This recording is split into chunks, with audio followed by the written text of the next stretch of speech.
मजाल है कोई एक सीएम को उठा लेगा रातों रात? एक विधायक और एक मुखिया को तो आदमी उठाने से पहले 1000 बार सोचता है, और एक सीएम को, राज्य के सीएम को उठाना कितनी बड़ी बात है। चुल्लू भर पानी में डूब मरना चाहिए जो लोग इनका सपोर्ट करने के लिए आते हैं। चुल्लू भर पानी भी इनके लिए बहुत ज्यादा है। टूट दिखाते हैं, ये लोग लूट रहे हैं अपने ही समाज के छाती पे, पीठ पे भी नहीं, छाती पे ये लोग खंजर भोंकते हैं, छाती पे खंजर भोंकने का काम करते हैं। और ये लोग स्वयंभू ठेकेदार बनते हैं, मसीहा बनते हैं। शर्म से आंखें झुक जाती है जब इन लोगों का कुकर्म सामने आता है। तो इन लोगों को बहुत सारे लोग अपने देवता के समान समझते हैं, भगवान के समान समझते हैं, मगर ये लोग जब इस तरह की बातें जब सामने में आती हैं, उस वक्त अपने आप को लोग कोसते हैं। क्या इसका झंडा हमने इसी दिन के लिए पकड़ा था? नहीं है। अब यह भाजपा की विपक्ष मिटाओ सेल बन चुकी है। खुद भ्रष्टाचार में डूबी भाजपा सत्ता की सनक में लोकतंत्र को तबाह करने का अभियान चला रही है। वाह वाह राहुल गांधी साहब, वाह। अगर कोई संस्था जांच कर रही है तो इसमें कमजोर वर्ग को जब न्याय नहीं मिलता था, उनके पास एक हथियार दिया गया कि आप इस कानून के तहत जाके आप केस कीजिए, आपकी सुनवाई जरूर होगा। मगर इसका दुरुपयोग आप लोग कर रहे हैं, बदनाम कर रहे हैं इस एक्ट को, जबकि इस एक्ट की देश में अभी भी जरूरत है। अगर 1% लोग को भी अगर इस एक्ट की जरूरत है तो हम मानते हैं कि जब तक कि समाज का, पिछले वर्ग का, हर एक लास्ट तबके का लोग को जब तक इंसाफ नहीं मिले, तब तक हम इस एक्ट का समर्थन। आखिर कोई आर्मी का जमीन कैसे उसे खरीद और बेच सकता है? सोच लीजिए, आर्मी के जमीन का भ्रष्टाचार का मामला है, हजारों करोड़ का भ्रष्टाचार का मामला है, और लोग इन्हें स्वयंभू मसीहा बोल रहे हैं। हेमंत सोरेन झुकेगा नहीं। हम भगवान बिरसा मुंडा को उतना ही शिद्दत से आदर सम्मान करते हैं जितना हम अपने देवी देवताओं का करते हैं। हमारे देश की राष्ट्रपति द्रौपदी मुर्मू जी एक आदिवासी समाज से आती है, देश की प्रथम नागरिक। सबसे ऊंचा पद मिला हुआ है आदिवासी को। कितना सम्मान करते हैं हमारे माननीय प्रधानमंत्री नरेंद्र मोदी जी। सभी लुका छिपी का खेल खत्म होता है। आखिरकार हेमंत सोरेन जी सामने आते हैं रांची में ही। उसके बाद ईडी की टीम हेमंत सोरेन से मिलते हैं और उनसे 7 घंटे की पूछताछ होती है, लंबी पूछताछ। उसके बाद उन्हें अरेस्ट कर लिया जाता है और सामने खबर आती है कि हेमंत सोरेन जी ने मुख्यमंत्री पद से इस्तीफा दे दिया। सबसे बड़ी बात यह है कि अगर कोई किसी राज्य का सिटिंग सीएम को गिरफ्तार अगर ईडी की टीम करती है, तो आप जान लीजिए ईडी की टीम अपना एक एक कदम फूक फूक के रखती होगी। उन्हें पता है कि अगर हम सबूत पेश कोर्ट में नहीं किए तो छीछा लेदर हो जाएगी ईडी की। तो अगर शिबू सोरेन को रात में गिरफ्तार कर लिया जाता है, उन्हें आज कोर्ट में पेश करना पड़ेगा, और कोर्ट में क्या चाहिए? सबूत। तो क्या लगता है कि ईडी के पास इतने पुख्ता सबूत हैं कि इन्हें शिबू सोरेन से पूछताछ के लिए और लंबी पूछताछ के लिए इन्हें गिरफ्तारी मिल जाएगी? ये देखने वाली बात है। मगर अभी वर्तमान तथ्य ये कहता है कि ईडी के पास कुछ न कुछ पुख्ता सबूत है, इसीलिए उनसे पूछताछ की जा रही है। पूछताछ क्या?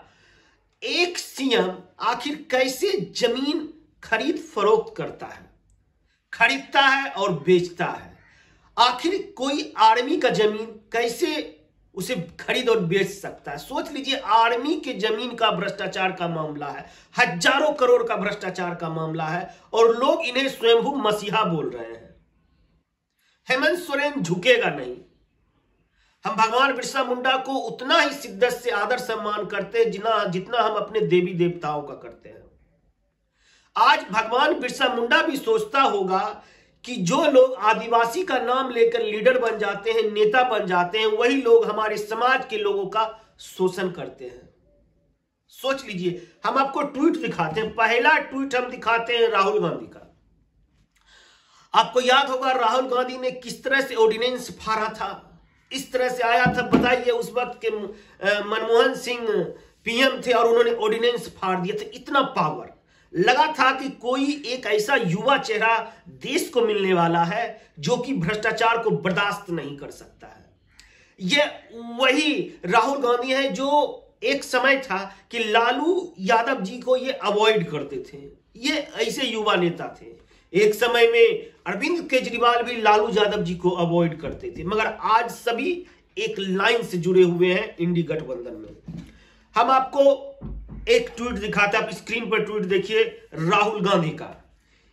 ईडी, सीबीआई, आईटी आदि सब सरकारी एजेंसियां नहीं है, अब यह भाजपा की विपक्ष मिटाओ सेल बन चुकी है। खुद भ्रष्टाचार में डूबी भाजपा सत्ता की सनक में लोकतंत्र को तबाह करने का अभियान चला रही है। वाह वाह राहुल गांधी साहब, वाह। अगर कोई संस्था जांच कर रही है तो इसमें दिक्कत क्या है? अगर कल को हेमंत सोरेन के खिलाफ पुख्ता सबूत मिल जाते हैं, अगर हेमंत सोरेन की गिरफ्तारी हो जाती है और उन्हें सजा मिल जाता है, तब आप किस मुंह से यह सवाल कीजिएगा? नहीं होगा सवाल आपके पास। क्यों नहीं आप उसका समर्थन कीजिएगा? आपके समर्थक विधायकों की वजह से ही तो सरकार चल रही है हेमंत सोरेन की झारखंड में। इंडी गठबंधन की वजह से ही तो झारखंड में सरकार चल रही है। आपसे ये उम्मीद हम नहीं करते थे राहुल गांधी जी। अब देखिए सुप्रिया श्रीनेत जी जो कि कांग्रेस की वरिष्ठ प्रवक्ता है, नेशनल प्रवक्ता है, चुनी ही सरकारों को गिराना, ईडी, सीबीआई, इनकम टैक्स को अपना फ्रंटल बनाना, समूचे विपक्ष के खिलाफ षड्यंत्र रचना, यही मोदी सरकार की असलियत है।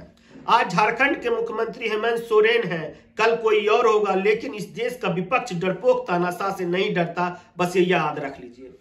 हमें एक बात बता दीजिए, या फिर आप लोग मोदी जी से डरते हैं या फिर आप लोग नहीं डरते हैं। आपके जितने भी ट्वीट्स आते हैं उसके नीचे यही लिखा हुआ रहता है कि हम लोग नहीं डरते हैं। तो नहीं डरते हैं तो दिक्कत क्या है? कानून अपना काम कर रहा है, देश में संविधान है, कोर्ट है, कचहरी है, फिर दिक्कत क्या है आप लोगों की? मनीष कश्यप गया था ना जेल, कोर्ट ने उनसे हटा दिया इन्हें से, अभी वो बाहर है, बेल पर है। अगर हेमंत सोरेन के खिलाफ अगर सबूत नहीं मिलता है तो कोई दिक्कत नहीं है, मगर जिस तरह से ईडी ने गिरफ्तारी किया है एक सिटिंग सीएम को, तो क्या लगता है बेवकूफ तो नहीं है ईडी? और ऊपर से देखिए हेमंत सोरेन जी ने क्या किया, SC/ST एक्ट के तहत अधिकारियों पर केस कर दिया। शर्म की बात है। SC/ST एक्ट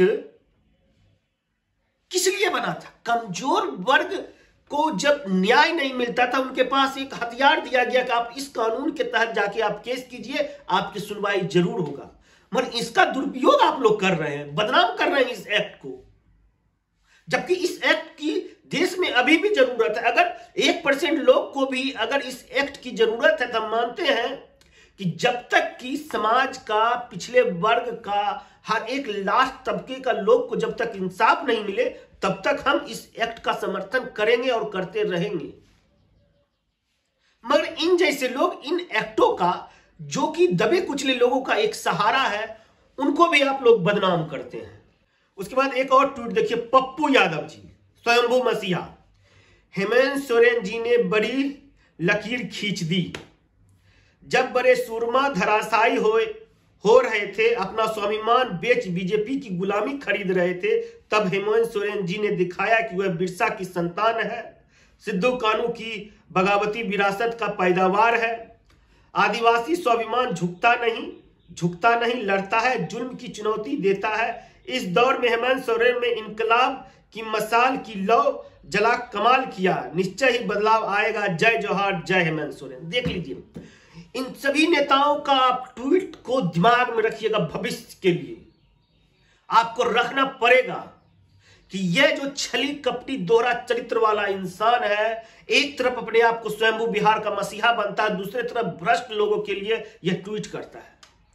आपको यह चीज अपने दिमाग में रखना पड़ेगा कि दोहरा चरित्र किस मानसिकता के लोगों को गिर चुका है। कोई छोटा मोटा आरोप नहीं है। अगर सिटिंग सीएम की गिरफ्तारी होती है तो अपने आप में खुद कॉमन सेंस से लोग बोलेंगे जरूर कोई ना कोई बड़ा सबूत हाथ लगा होगा ईडी का, इसीलिए हेमंत सोरेन की गिरफ्तारी हुई है। मजाल है कोई एक सीएम को उठा लेगा रातों रात? एक विधायक और एक मुखिया को तो आदमी उठाने से पहले 1000 बार सोचता है, और एक सीएम को, राज्य के सीएम को उठाना कितनी बड़ी बात है। चुल्लू भर पानी में डूब मरना चाहिए जो लोग इनका सपोर्ट करने के लिए आते हैं। चुल्लू भर पानी भी इनके लिए बहुत ज्यादा है। ट्वीट देखा था हेमंत सोरेन का, लास्ट ट्वीट आप देख लीजिए क्या उन्होंने किया था जेल जाने से पहले, और उन्होंने इस तरह की साइन की थी, थम्स अप का साइन उन्होंने दिया था। यह एक विराम है, जीवन महासंग्राम है, हर पल लड़ा हूं, हर पल लड़ूंगा, पर समझौता की भीख मैं लूंगा नहीं। अरे भैया, आपने अगर गलत नहीं किया है तो कोई दिक्कत नहीं, आपने अगर भ्रष्टाचार किया है तो जेल जाइएगा, सिंपल सी बात है। आप हमेशा लड़ूंगा, अरे भैया अपने लिए लड़ रहे हैं, आपका पूरा परिवार राजनीति में है, आपका पूरा परिवार चार्टर्ड प्लेन में घूमता है, कोई असली आदिवासी नहीं घूमता है। क्या हार में क्या जीत में किंचित नहीं भयभीत में, लघुता न अब मेरी छुओ, तुम हो महान बने रहो। वाह, अपने मुंह मियां मिट्टू, अपने लोगों के हृदय की वेदना मैं व्यर्थ क्या गूंगा नहीं हूं, हार मानूंगा नहीं, जय झारखंड था लास्ट ट्वीट हेमंत सोरेन जी का। और आप देख लीजिए किस तरह से थम्स अप। ये एक फोटो देखिए ट्विटर पे ट्रेंड कर रहा है, इमरान प्रताप गिरी जी ने ट्वीट किया है, जो आदिवासी को वनवासी बोलते हैं उन्हें एक आदिवासी मुख्यमंत्री कैसे सहन है। वाह, हमारे देश की राष्ट्रपति द्रौपदी मुर्मू जी एक आदिवासी समाज से आती है, देश की प्रथम नागरिक, सबसे ऊंचा पद मिला हुआ है आदिवासी को। कितना सम्मान करते हैं हमारे माननीय प्रधानमंत्री नरेंद्र मोदी जी, सभी को एक नजर से देखते हैं। जीरो टॉलरेंस की नीति अगर किसी सरकार ने भ्रष्टाचार के खिलाफ किया है तो ये एनडीए सरकार है। जो सही है सो सही है, बाकी आप लोगों का तो नहीं बोलता है। जिस तरह से आप लोग खुद किसी को एक्सपोज करने की जरूरत नहीं है, राहुल गांधी को किसी को एक्सपोज करने की जरूरत नहीं है, पप्पू यादव जी को। ये लोग जिस तरह से अपने आप को खुद एक्सपोज कर देते हैं, किसी को एक्सपोज करने की जरूरत नहीं है। उसके बाद ये देखिए, आदिवासी सिर्फ बिरसा मुंडा के आगे झुकता है, हर जगह नहीं झुकता है। भगवान बिरसा मुंडा की जय, इन लोगों को सद्बुद्धि दे, सद्बुद्धि दे। जिस तरह का कैंपेन ये लोग ट्विटर पे चला रहे हैं, और जो लोग इस कैंपेन की हिस्सेदारी ले रहे हैं, भाग ले रहे हैं, एक भ्रष्ट जिसपे कि भ्रष्टाचार का आरोप है, जिस सिटिंग सीएम को पकड़ा गया है ईडी के द्वारा, उसके लिए जब इस तरह से ये लोग खड़े हो जाते हैं तो ये लोग खुद ना खुद एक्सपोज हो जाते हैं। ये ऐसे लोग हैं जो अपने लिए, समाज के लिए, आदिवासी समाज के लिए, अति पिछड़ा समाज के लिए स्वयंभू मसीहा बनते हैं, मगर ये मसीहा बनते बनते स्वयंभू अपने परिवार को में जिस तरह से अपने राज्य को लूट के धन की वर्षा करते हैं, चार्टर्ड प्लेन में घूमते हैं और दिखाने के लिए कुछ फोटो नहीं बोलता गिरगिट की तरह रंग बदल देते हैं, और उसके बाद ये जब ये गिरफ्तार होते हैं तो फिर उन्हीं लोगों के इमोशनल का फायदा उठाना चाहते हैं। यानी कि इतने बेवकूफ समझते हैं अपने समाज के लोगों का कि हम चोरी भी करेंगे, फिर इसी चोर का सहारा बनने के लिए हमारे समाज के लोग आएंगे, जबकि यही इन्हीं लोगों ने इन्हीं समाज को लूटा है, शोषण किया है, गिद्ध की तरह नोचा है अपने ही समाज को। इन्हीं लोगों ने, अपने समाज को खतरा किसी दूसरे लोगों से नहीं है, अपने ही लोगों से हो जाती है, क्योंकि अपने ही लोग अपने समाज में गीदड़ की भेष में रहते हैं और समाज का शोषण करते हैं। यही सब जैसे लोग हैं। समाज के नाम पे अब क्या चाहिए? आप तो समाज के नाम पे सीएम बन गए, उसके बाद भी इस तरह की नीच हरकत, उसके बाद भी इस तरह से देश के संपत्तियों को लूटना, बंदरबाट करना। क्या बाबा साहब अंबेडकर ने संविधान में यही लिखा है कि आपको अगर हक मिलता है तो आप अपने देश को लूट लो, अपने राज्य के लूट लो, सरकार की संपत्ति को अपने बाप की संपत्ति समझो? क्या यही बाबा साहब अंबेडकर का संविधान है? बाबा साहब को मानने वाले सच्चे लोग कभी ये चीज नहीं करेंगे, नहीं करेंगे। आज बाबा साहब होते तो उनकी आंखें शर्म से झुक जाती कि किस तरह से ये लोग अपने ही देश में डकैती कर रहे हैं, अपने ही देश को ये लोग लूट रहे हैं, अपने ही समाज के छाती पे, पीठ पे भी नहीं, छाती पे ये लोग खंजर भोंकते हैं, छाती पे खंजर भोंकने का काम करते हैं और ये लोग स्वयंभू ठेकेदार बनते हैं, मसीहा बनते हैं। शर्म से आंखें झुक जाती है जब इन लोगों का कुकर्म सामने आता है। तो इन लोगों को बहुत सारे लोग अपने देवता के समान समझते हैं, भगवान के समान समझते हैं, मगर ये लोग जब इस तरह की बातें जब सामने में आती हैं ना, उस वक्त अपने आप को लोग कोसते हैं। क्या इसका झंडा हमने इसी दिन के लिए पकड़ा था? इसी दिन के लिए हमने इनके जयकारे लगाए थे? इसी दिन के लिए हमने इनके लिए लाठियां खाई थी? इसी दिन के लिए अपने घर में खाना नहीं छोड़ के, दिहाड़ी छोड़ के इसका झंडा उठाने के लिए गए थे फ्री में? घर में बच्चे भूखे थे, अगर ये आगे बढ़ेगा तो हमारे बच्चों का भविष्य बनाएगा, और ये स्वयंभू ठेकेदार सिर्फ अपना ही घर भरता रहा और हमारे देश के, हमारे प्रदेश को लूटता रहा। क्या इसलिए हमने अपने इसे अपना नेता माना था? आंखें शर्म से झुक जाती है और अंदर में क्रोध की ज्वाला जलती है, और उस क्रोध की ज्वाला को क्या कर सकता है एक आम इंसान? अपने अंदर दफन कर लेता है, दफन कर लेता है। और ज्यादा कुछ हम नहीं बोलेंगे, भ्रष्टाचार का मुद्दा है। एक बात और हम दोहरा देते हैं, भ्रष्टाचार को अगर जड़ से खत्म करना है तो ब्लॉक लेवल से आपको शुरुआत से शुरू करना पड़ेगा। मगर नजीर बनेगा जब इतने बड़े लोग अगर भ्रष्टाचार करते हैं, पकड़ाते हैं, तो छोटे लोगों को भी डर बना हुआ रहेगा। जय हिंद, जय बिहार, जय जोहार, भारत माता की जय।